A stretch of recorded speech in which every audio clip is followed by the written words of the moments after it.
Hello everyone.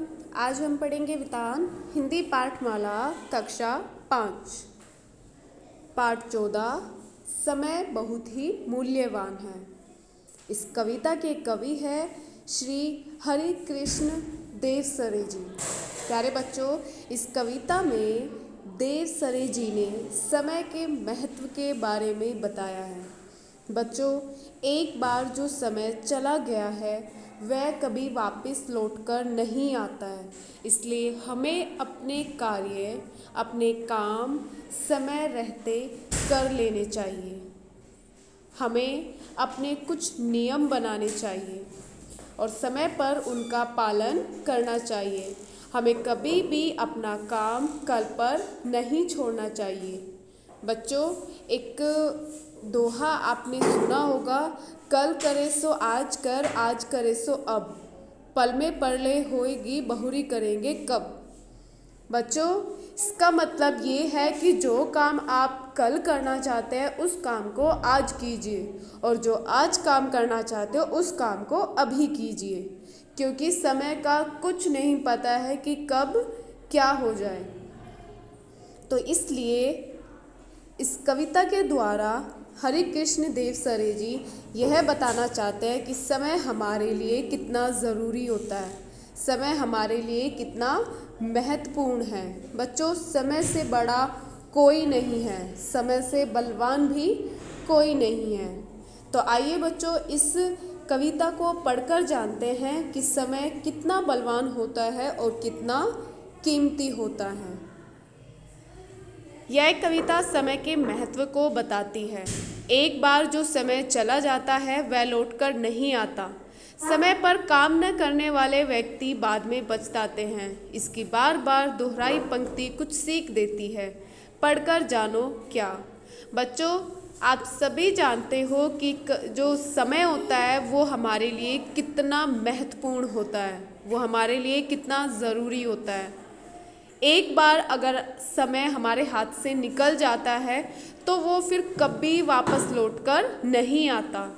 समय पर काम करने वाले व्यक्ति हमेशा खुश रहते हैं और जो समय पर काम नहीं करते वो व्यक्ति, वो इंसान हमेशा पछताते हैं। बच्चों, आज इस कविता को पढ़कर हमें एक सीख मिलेगी, तो आइए इस कविता को पढ़कर जानते हैं। चला गया जो समय लौटकर कभी नहीं फिर आता, सदा समय को खोने वाला कर मलमल पछताता। जिसने इसे न माना उसको इसने भी ठुकराया, लाख यत्न करने पर भी हाथ न उसके आया। हो जाता है एक घड़ी के लिए जन्म भर रोना, समय बहुत ही मूल्यवान है व्यर्थ कभी मत खोना। प्यारे बच्चों, चला गया जो समय लौटकर, एक बार जो समय बीत गया वह कभी भी लौटकर नहीं आता है। समय को खोने वाला बाद में बहुत पछताता है। जिसने समय के महत्व को नहीं समझा, बहुत कोशिश करने पर भी उसके बाद समय उसके हाथ कभी नहीं आता है। कभी कभी तो अगर एक पल भी आपने बेकार जाने दिया या बेकार बीत गया तो उसके बीत जाने पर आप जीवन भर पछताना पड़ता है। समय हमारे लिए बहुत कीमती है, इसे व्यर्थ कभी नहीं गंवाना चाहिए। धन खो जाता श्रम करने से फिर मनुष्य है पाता, स्वास्थ्य बिगड़ जाने पर उपचारों से है बन जाता। विद्या खो जाती फिर भी पढ़ने से है आ जाती, लेकिन खो जाने से मिलती नहीं समय की थाती। जीवन भर भटको छानो दुनिया का कोना कोना, समय बहुत ही मूल्यवान है व्यर्थ कभी मत खोना।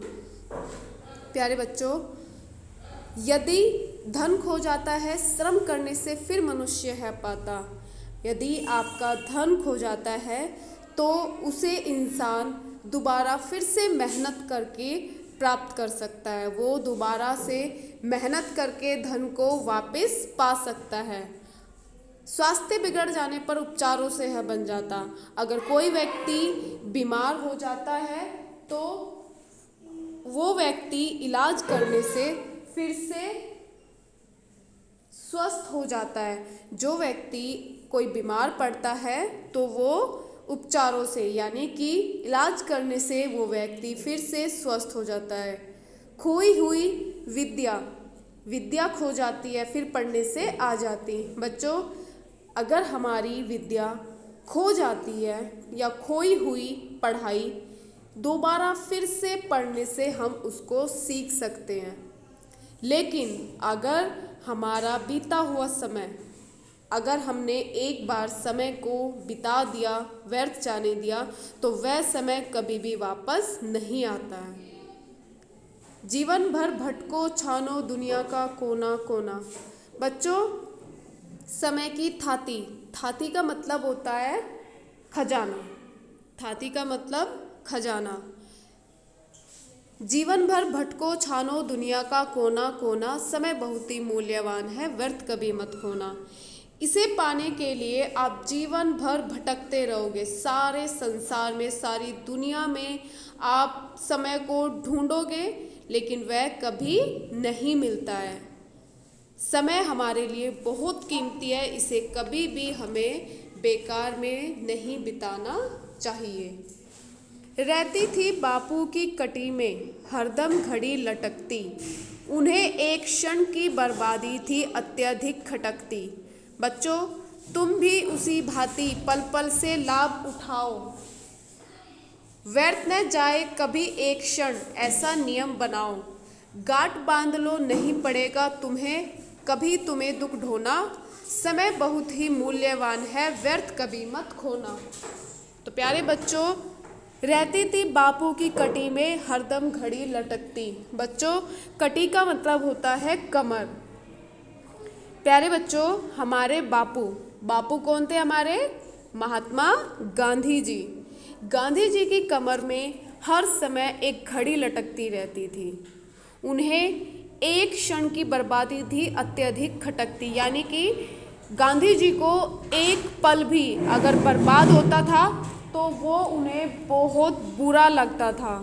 बच्चों, तुम भी उसी भांति पल पल से लाभ उठाओ, तुम भी गांधी जी के समान, यानी जैसे गांधी जी करते थे वो अपना एक पल भी खोना नहीं चाहते थे, इसी तरह तुम भी गांधी जी के समान अपना हर एक पल का लाभ उठाओ, यानी कि हर एक पल में जो आपको मिल सकता है उसे पाने की इच्छा रखो। व्यर्थ न जाए कभी एक क्षण, ऐसा नियम बनाओ। बच्चों, आप अपने लिए कुछ नियम बनाइए और उन्हें फॉलो कीजिए। ऐसा नियम बनाओ कि आप एक भी पल उसे बेकार न जाने दो। यदि तुम कभी समय बर्बाद न करने का निश्चय कर लोगे तो तुम कभी भी आने वाले भविष्य में नहीं पछताओगे। बच्चों, गांठ बांध लो, नहीं पड़ेगा तुम्हें दुख ढोना। अगर आप अपना एक एक पल से आपको जितना जो भी मिल सकता है आप उसे पाने की इच्छा रखिए। अगर आपने अपना एक पल भी गंवाया तो जो बीत गया समय वो कभी भी वापस लौटकर नहीं आएगा। तो गांठ बांध लीजिए कि आप निश्चय कर लीजिए कि तुम्हें भविष्य में कभी भी पछताना नहीं पड़ेगा अगर आप समय को बर्बाद नहीं करोगे। इसलिए समय का महत्व समझो और इसे कभी भी बर्बाद मत करो। तो प्यारे बच्चों, आज इस कविता से हमें क्या सीख मिलती है? इस कविता से हमें यह सीख मिलती है कि मनुष्य बीते हुए समय को दोबारा कभी भी प्राप्त नहीं कर सकता, यानी कि जो समय आपके हाथ से एक बार निकल गया आप उसे कभी भी वापस नहीं पा सकते हैं। बच्चों, हमें अपने कुछ नियम बनाने चाहिए। नियम जैसे कि किस टाइम पे आपको उठना चाहिए, किस टाइम पे आपको अपनी स्टडी करनी चाहिए, किस टाइम पे आपको खेलना है, किस टाइम पे आपको खाना खाना है। तो इस तरीके के अगर आप कुछ नियम बनाएंगे तो आप कभी भी भविष्य में नहीं पछताओगे। धन्यवाद।